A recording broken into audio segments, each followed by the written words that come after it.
But our top story tonight, the former Mumbai Police Commissioner Parambir Singh has just taken his battle against the Maharashtra government now to the Supreme Court, where he is seeking a CBI investigation against Maharashtra Home Minister Anil Deshmukh after having accused Deshmukh of seeking 100 crores a month as vasuli or extortion from the police.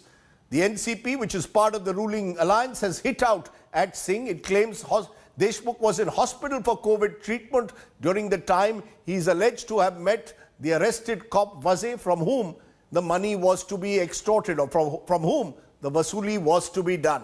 What does all this mean in Maharashtra's political chess game? It's our top story tonight.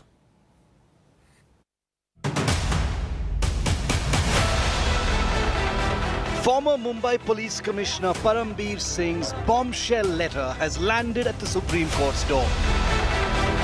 Even as the Uddhav Thackeray government stands firmly with State Home Minister Anil Deshmukh, the shunted top cop has fired a second salvo. Parambir Singh has filed a petition in the top court seeking a CBI probe into his charges against Anil Deshmukh. The top cop has also sought CCTV footage from the Home Minister's residence in Mumbai. NCP chief Sharad Pawar has hit out at Parambir Singh, calling him a liar. So while he was waiting up to second week of March for the whole month, this is an important issue. It was his duty, at least he should say something in writing, but that is not done. He has disclosed all these things when he was about to transfer, and he transfers. Parambir Singh, in his letter to Chief Minister Uddhav last week, claimed Sachin Waze had met Anil Deshmukh at his residence in February, where he was allegedly asked to raise 100 crore rupees per month for the minister. The NCP has rejected the charge.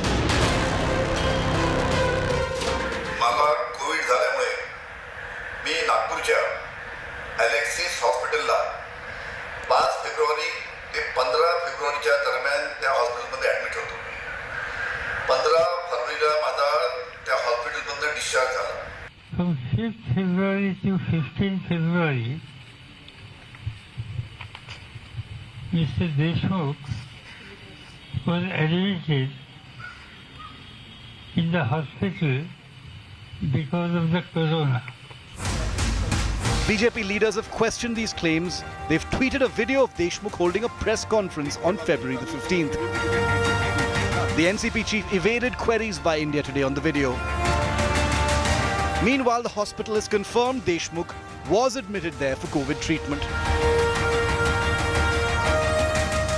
5 February 2021 रोजी आपले माननीय गृहमंत्री श्री अनिल देशमुख हे आपल्याकडे Covid इन्फेक्शनमुळे admit झाले होते.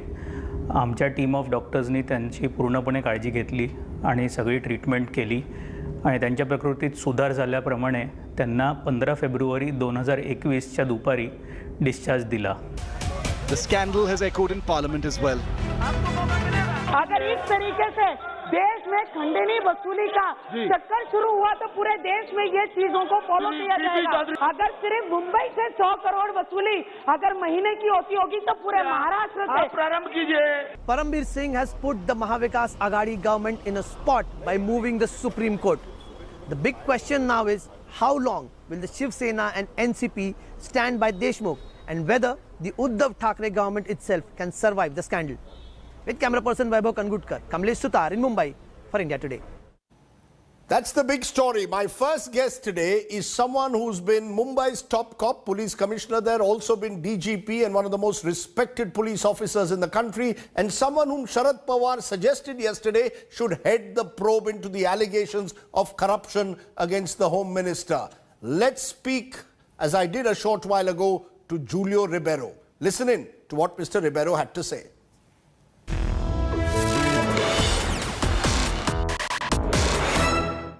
And joining me now is the former Mumbai Police Commissioner and one of India's most well-known police officers and respected police officers. Julio Ribeiro joins us. Appreciate your joining us, Mr. Ribeiro, here on India Today. The big question to you, Mr. Ribeiro, is Sharad Pawar yesterday mentioned the possibility of you heading a probe into the sensational charges made by the former police commissioner Parambir Singh that he against Anil Deshmukh, the Home Minister.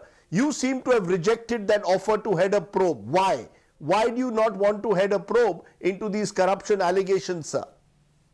Rajdeep, I'm 92 years old. Can you expect me to go around making a probe, asking people, questioning them? There is a huge responsibility in that, and I have not left my house for the last 10 months, ever since this lockdown. And in any case, even if there's no lockdown, I'm not able to move around as freely as I used to before.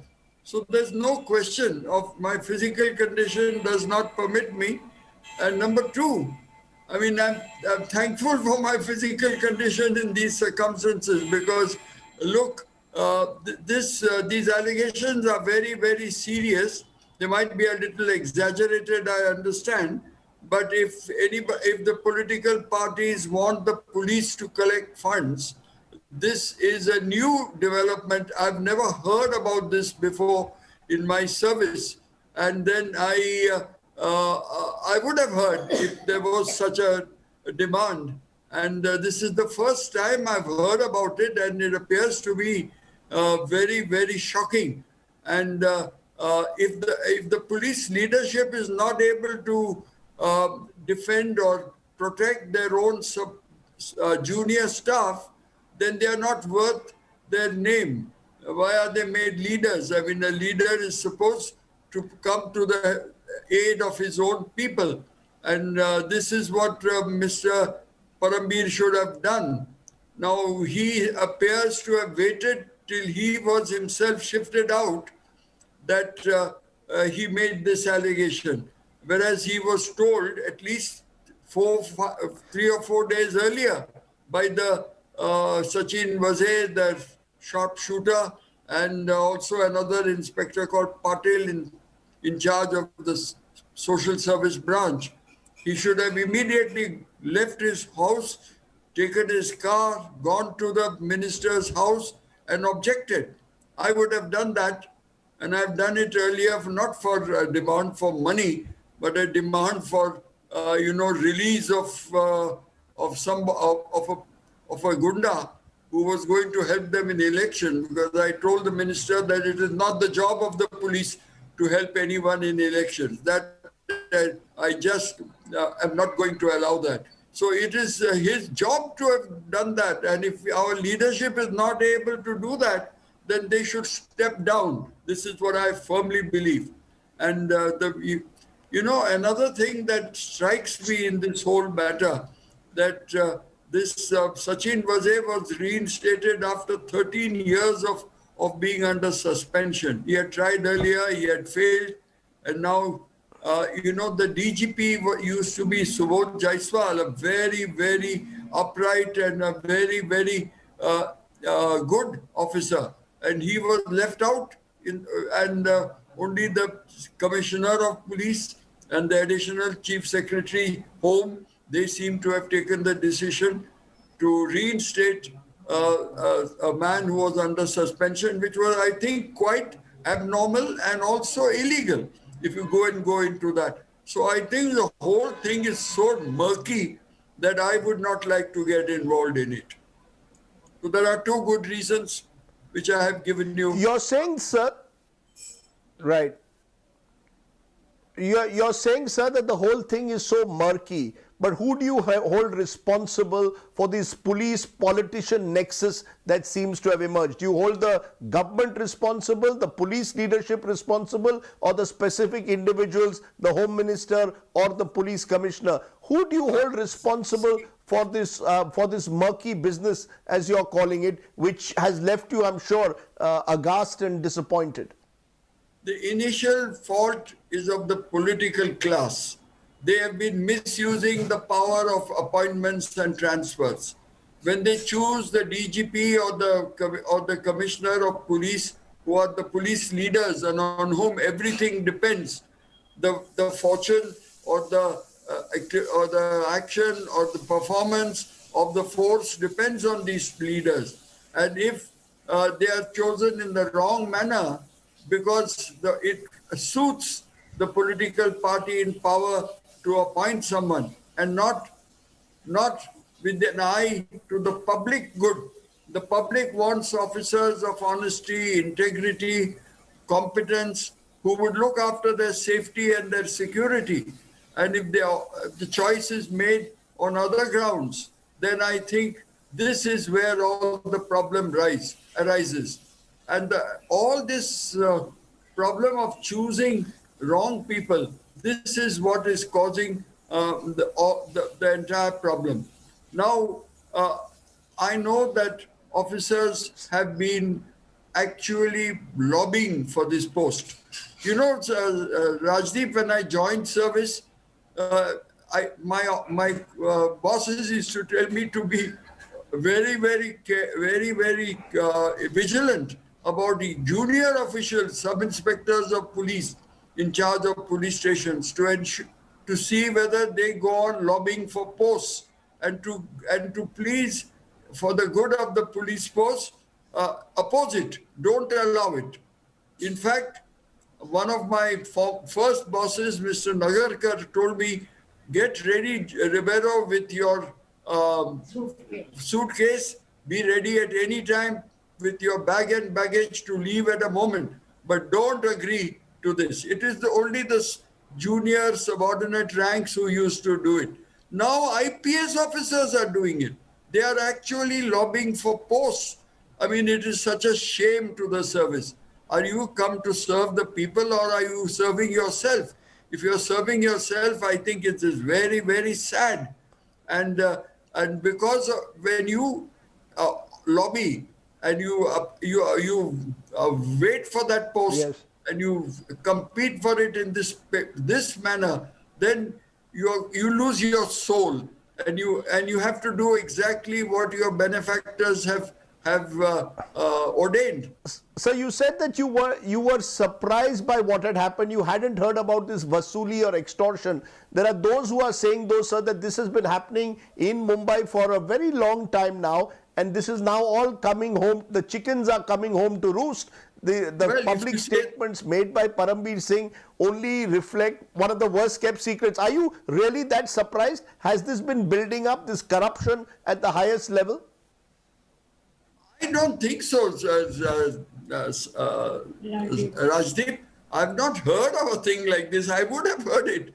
I mean, I know that the police officers indulge in it. That I know, and that they have they do it, and they often get off with it. But that they do it for the political party in power, that part of it I have not heard.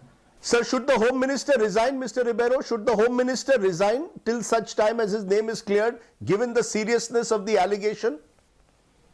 It depends on whom you appoint. I mean, if it is a judicial inquiry, then you will have to do that, I presume, because I really don't know what to say about this, because whether he resigns or not, the truth will come. Because it's not... It is not something where the subordinates are involved. It's only 2 or 3 people, and it is their word against another. And of course, they will find out. They should be able to find out what is the truth on basis of all other evidence. So the larger question, Mr. Ribeiro, is also what you raised in an article you wrote last week about encounter cops. You felt that these encounter cops should not be there in the services. They are destroying hierarchy. They are becoming a law unto themselves. Do you believe that that must be implemented at once, so that you do not create Frankensteins like Sachin Waze possibly had become? You know, we had a very good commissioner here some time ago, a decade ago or more, Mr. Anami Roy, and he had got rid of all these encounter specialists, including Pradeep Sharma. He had dismissed him under Section 311. And there was another encounter specialist called Momin, some officer called Momin, and he had phoned the house of, he had phoned Dubai, and not Dubai, but Karachi, I think. and it was intercepted, and he dismissed him that very night. Mr. Anami Roy was a very, very, he didn't wait a moment. And in fact, he became quite unpopular, I think, even the post with the media, with your own people, because they all came to him saying that these are encounter specialists and they are very much required for the security of the people. This is what the newsmen came and talked to Mr. Anami Roy. But he refused to budge, and they were all knocked out. So this Pradeep Sharma was knocked out in 2008, but in 2017 he was reinstated and appointed in Thane Commissionerate, where same gentleman, Mr. Parambir Singh, was the commissioner, incidentally appointed commissioner out of turn. So then by Mr. The Chief Minister at that time, Mr. Fadnavis's government. Fadnavis, yeah. So this is what happened, and this, I think that he was supposed to do what, I don't know what work he was asked to do, but it was unfortunate. But for 2 years he remained there, and then he left again on his own because he wanted to contest elections on the Shiv Sena ticket. Right. Yes, can I therefore ask you in conclusion, Mr. Ribeiro, as one of the senior most police officers and distinguished police officers, are you feeling today that the entire police force has got corrupted, and does that leave you depressed, or do you believe these are only a few rotten eggs? Do you believe that the entire basket stinks today, or do you believe these are only a few rotten eggs in the system, whether they are politicians or police officers?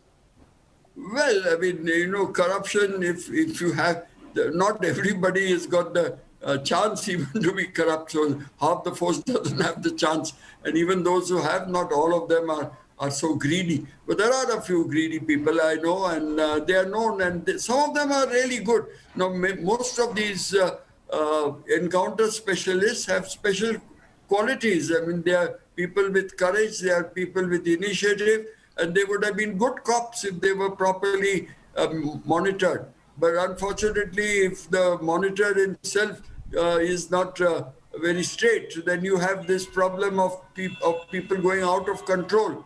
And it is easy for them because of the way that they are treated. For example, this fellow, Sachin Waze, was only an API, but he was reporting directly to the police commissioner.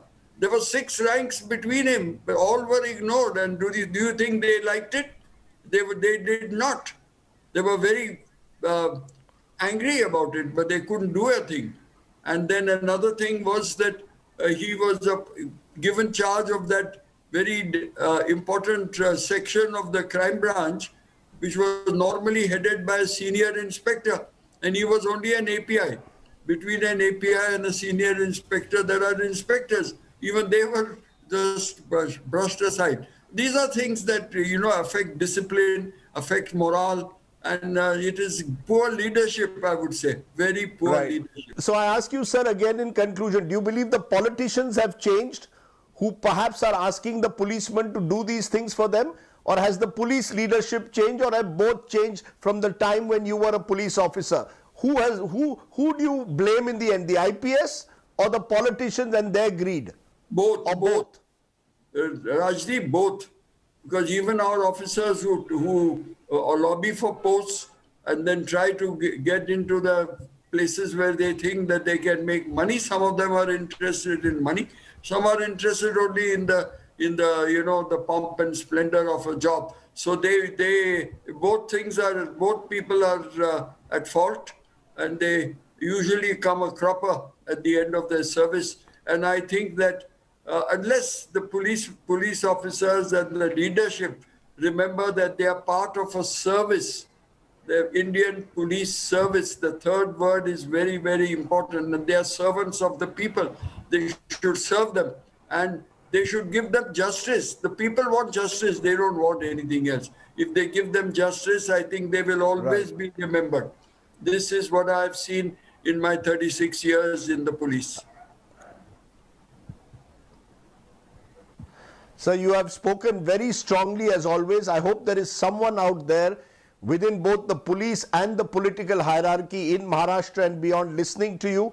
I appreciate your joining us. I can tell you, I know you're 92, but your mind is still as active as ever, and your thoughts will echo, I hope, across the country today. Thank you very much, Mr. Ribeiro, for joining me. Thank you. There is still anger in my heart. That's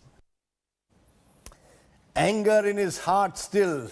Police embarrassed the political leadership of Maharashtra, embarrassed. The big questions: should the Home Minister Anil Deshmukh be stepping down instead of defending himself constantly? Can the Uddhav Thackeray government now survive this scandal? Will the BJP use this scandal to try and bring down the Uddhav government? Is politics going to compromise the investigation? Is the centre out to get the Maharashtra government?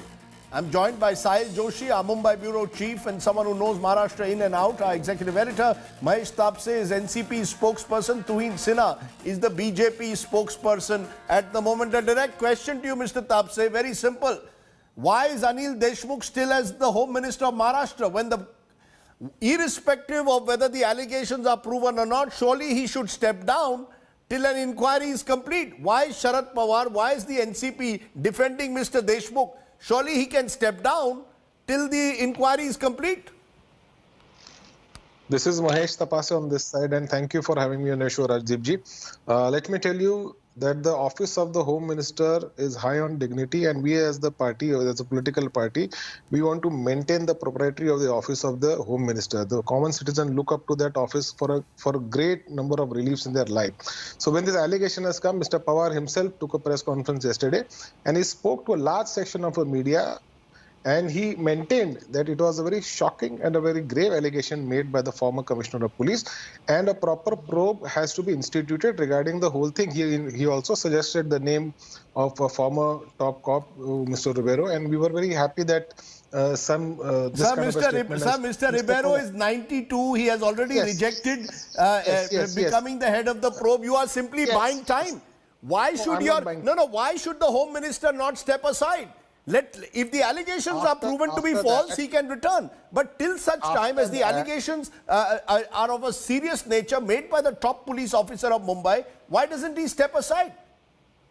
After that, Mr. Pawar again took a press conference today, and in his press conference, he maintained that the continuity on various instances maintained by the former police commissioner in the letter which he had addressed to the Chief Minister of Maharashtra, there seems to be some kind of incontinuity regards to the timing of the Home Minister or some police officials meeting the Home Minister when he was admitted in the hospital in COVID. So there is an element of doubt. Sir, all of this can be with due regard, Mr. Tapse, all of this can be the subject of an inquiry.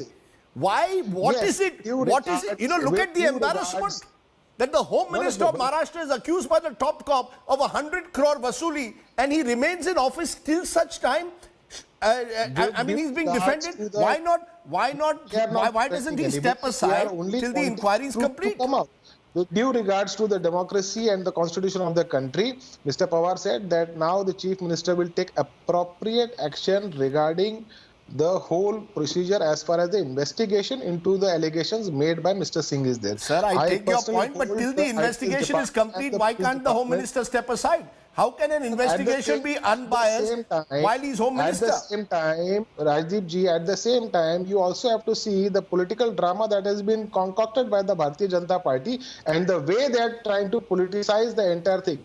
First of all, let us understand that the high office of the Home Minister has to be absolutely strict discipline, and also the corruption and criminalization within the forces, like Mr. Julio Ribeiro just now said, it has to be stopped. So both these things are important. It's not only about the I am going to ask you one last time. I am going to ask you, what is this glue that the Home Minister is sticking to the chair? Such a serious allegation. Step aside, allow the inquiry to take place. There is no glue. Home Minister on his own has made out that the allegations made by the former police commissioner are absolutely baseless. But I also want to highlight that if these things were true, if these things were happening from a long time, then this should have come much before. Our person, Mr.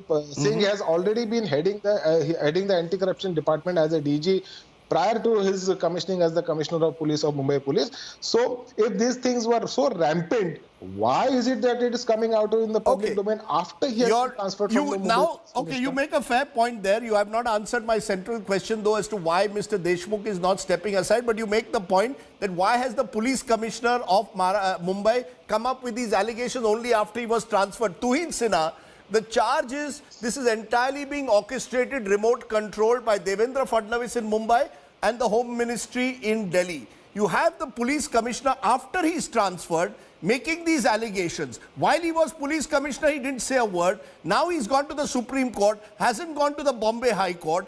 And interestingly, when he writes a letter or an email making these allegations, the email is CC'd to the governor.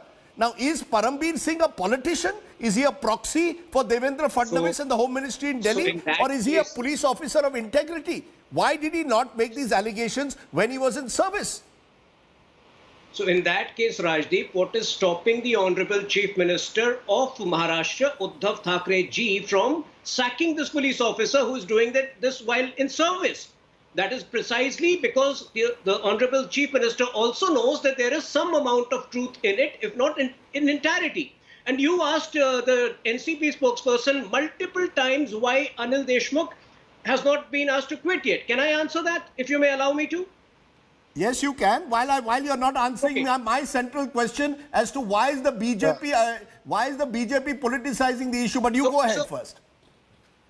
No. So the simple reason why Anil Deshmukh is not being asked to quit is this: when Parambir Singh was removed from the post of Commissioner of Police, he started blaming Anil Deshmukh. Now, imagine if Anil Deshmukh is removed, he will name the real kingpins who in all likelihood are going to be the top bosses of NCP and Shiv Sena. That is the simple reason. As to why we are politicizing it, are you trying to say we should keep quiet? No, you should keep quiet. My point is, no, sir, you have every right, Mr. Sinha, a political party. Just a minute, sir. No, just a minute, Mr. Tapse, 1 minute. Mr. Tapse, no cross-talk. Tuhin Sinha, the BJP has every right to take this up politically. The question, though, is, which I asked you, is that the Commissioner of Police, when he was in the service, didn't say a word. Now, suddenly, after he's transferred out, remembers of 100 crore vasuli. What does that show? There seems to be a lack of integrity. So, Rajdeep, let me state this emphatically that Parambir Singh is no saint. He should have done it one month ago. But are you trying to say that the entire set of allegations that he has leveled should not be probed? Of course, Today, let me just complete. Today, he is on a higher moral ground than Sharad Pawar because he has the authority, he has the audacity to go to the Supreme Court. But Sharad Pawar has been hoodwinking all talks of a probe on some pretext or the other. I will ask you. You have made an important admission that you believe Parambir is not a saint. Therefore, is the BJP using Parambir Singh, Tuhin Sinha to try and bring down the NCP Shiv Sena government? Is this about politics or is this about cleaning up the... Just a minute, sir. No, sir, just a minute. Sir, just a minute, sir. Parambir Singh was promoted to Thane Police Commissioner when Fadnavis was the Chief Minister of Maharashtra. Parambir Singh has, according to Maharashtra police sources, been someone who has been close to the BJP leadership as well. Today, you are saying he's not a saint. Interesting. So you are answering my... Rajdeep, you are answering my question. Till Devendra Fadnavis ji was the CM, did any of these scandals erupt? Which means that they were well behaved till the BJP government was in power. It was only in the last 1 year, and mind you, Parambir Singh is not an isolated case. Are you aware of Subodh Jaiswal? I'm sure you're aware of Subodh Jaiswal. A DGP had to seek transfer out of Maharashtra because he was sick of the handling of the Maharashtra political masters. Are you aware? Okay, can I get Mr. Tapse, Tuhin Sinha, okay. Anil Deshmukh? Mr. Tapse, Tuhin Sinha has made a serious allegation suggesting that the reason why Anil Deshmukh is not being removed is to protect the kingpins. Obviously, according to Tuhin Sinha and the BJP, the money, if it was not just going to Anil Deshmukh, it was going higher up in the ladder. How do you respond to that? I do not know whether I should laugh it off or scoff at the inferences drawn by my friend Tuhin Sinha regarding one by one, please. entire inference that he has drawn. If he opens his mouth, he has the Anil Deshmukh will open his mouth. What kind of a joke is this? I really do not understand. This is an allegation. Okay, the allegation has to be backed by some kind of a proof. Do you have something on record? Okay, if we ask how, like Mr. Ribeiro just some time ago, he said, how come a junior officer is and he's bypassing 6 senior officers and meeting the high official in his office? Because he was reinstated by the Shiv Sena-led government, Mr. Tapse. Why did you reinstate Sachin Waze? No. I have the committee list in front of me. I have in the committee which got all these people who were suspended back into the forces. The police commissioner of Mumbai was there. The additional commissioner administration was there. Upper police Ayukta Mumbai Police. You're saying that the police leadership took the decision on their own to reinstate Sachin Waze. And the Home Minister were not part of the committee. See, what has happened. Now, understand one thing, right? Like Mr. Pawar said, what the major thing that happened was that there was a gelatin-laden SUV in front of Antilia. That was a very, very serious issue which happened. And another was the Mansukh Hiren murder case, which the ATS has solved. So we should be backing the Mumbai Police, backing the ATS who have solved this big case. Okay, so you're saying the focus should be on the car which was found out. Okay, point taken, sir.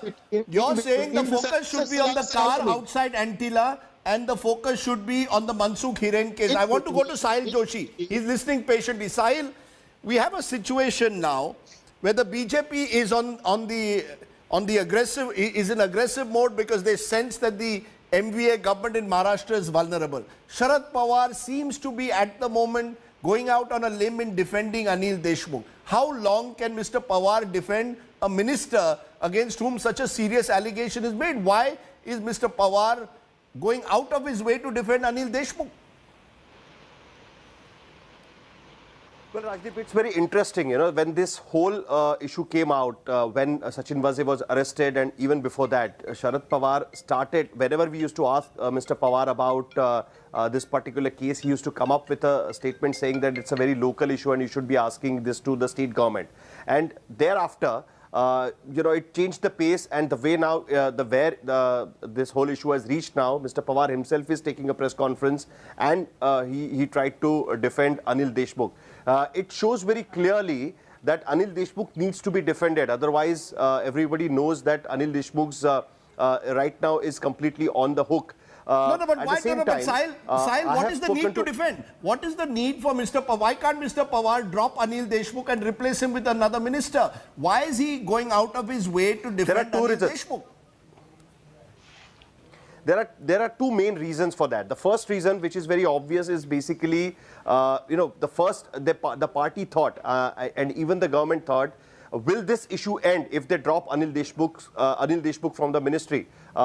They think that this is not going to end because the way Mr. Pawar or even Jayant Patil tried to give a statement that Parambir Singh, or this whole issue now is being blown because Parambir Singh and others are getting help from the central government. They were trying to hint it in that particular way. So they think that dropping Anil Deshmukh is not going to end the issue, number one. Number two, within NCP, it will be very difficult for Mr. Pawar himself to find a replacement for Anil Deshmukh. First of all, Anil Deshmukh was not an obvious choice to become Home Minister when this government was formed. Right. He got this particular department because of the internal political situation within NCP. And that is the reason why he was most unlikely candidate to become Home Minister. And he got this. Now what has happened is that the government will have to fight on two fronts. The first, the political front, which right now has become completely murky, and this is the biggest challenge in front of MVA government at this point of time. The Congress is now demanding that there should be a core committee meeting. The NCP is saying that Anil Deshmukh does not have to resign. The Shiv Sena within themselves is asking that if Sanjay Rathod, the minister from Shiv Sena, had to resign just few days back, why not Anil Deshmukh? Why Anil Deshmukh should not be resigning? So this is where the MVA government. Can this result in the fall of the... That is one point. Can this result in the fall of the MVA government? That is one point. See, right now it seems difficult that the government will fall because of that. But now they will also, the second front which is developed now is the Supreme Court, because Parambir Singh has moved to the Supreme Court. So now this case will need to be fought legally as well. And that is where they believe that there can be certain issues. Because it was completely unexpected that Parambir Singh will move to the Supreme Court. And if I'm not wrong, on Wednesday, the Chief Justice will be hearing the petition filed by Parambir Singh. So now there are two fronts which the MVA government is fighting, and they have got into a completely tricky situation. Very smartly, the BJP has played excellent role as an opposition party. On the floor of the House, we could definitely see that Devendra Fadnavis had more information about what was happening in the Home Department than that of Anil Deshmukh, and that is where actually the problem for MVA started. Okay, let me therefore ask you, Tuhin Sinha, is this all being orchestrated by Amit Shah in Delhi and Devendra Fadnavis in Mumbai? That this is all an attempt to somehow or the other bring down this MVA government. Parambir Singh is being used now. The same Parambir Singh whom you are saying on this program is not a saint is being used to bring down the government. That's why you've not gone to the High Court, you've gone to the Supreme Court. You are hoping that the Supreme Court will now create a situation where the Maharashtra government falls. Well, Rajdeep, if that is what Sanjay Raut and Sharad Pawar would have you believe, you're entitled to believe that. But again, my simple question is that why isn't the government of Maharashtra sacking Parambir Singh then? If Parambir Singh is acting in such a rogue fashion, and if Uddhav Thackeray is convinced that he's speaking lies, Uddhav Thackeray should immediately sack him. And that is where the larger point remains. Even after 52 hours, Uddhav Thackeray has not had the basic moral courage to make a statement. Sharad Pawar has made 2 attempts, but has never sounded more incoherent and illogical. Can I get 30 seconds therefore from you, Mr. Tapse? What is it? I will ask you one last time. What is so special about Anil Deshmukh that you all are going out of your way to protect him? It's not that anybody is special or anybody is not special. It is only about the political agenda of the BJP to destabilize the government of Maharashtra, and this they have been trying to do from the last 1.5 years. It has been on multiple occasions we have seen, whether it was Sushant Singh or so many other issues. It was a clear attempt by the BJP to malign the image of the Maharashtra Vikas Aghadi and try to destabilize by hook or by crook. Every time a threat of president's rule is looming large, but now there are constitutional validations which have to be completed before a president's rule can be officially put into place in the state or any state of the country. Are you saying that you're worried that this is going to be used to put president's rule in Maharashtra? I'm not saying. I've seen what has happened in the parliament today. I'm just drawing an inference of what has... So you're suggesting an entire attempt is being made to somehow put president's rule in Maharashtra, and the BJP is claiming that Anil Deshmukh is simply being used to protect someone else. It is very evident. It is very evident by the way that the BJP member of parliament have played their role in the parliament today. Everybody was rushing to the well. They're trying to put a pressure on the speaker, and a demand has been made time and again to put Maharashtra under the president rule. It has been made by members of the... Let me leave it there, sir. Let me leave it there. You've made your point, so has the BJP, and Sahil has given us a perspective. Clearly, the Maharashtra government is facing tough times in the next few weeks. Will the state government be put under president's rule? Is this part of the BJP's latest Operation Kamal, or is the NCP responsible for its own downfall? Thank you all very much for joining me at this moment. Up next... Hello everyone, this is Rahul Kamal here. Hope you enjoyed this video. For the latest news and analysis, like and subscribe the India Today YouTube channel, and don't forget to press the bell icon to stay updated.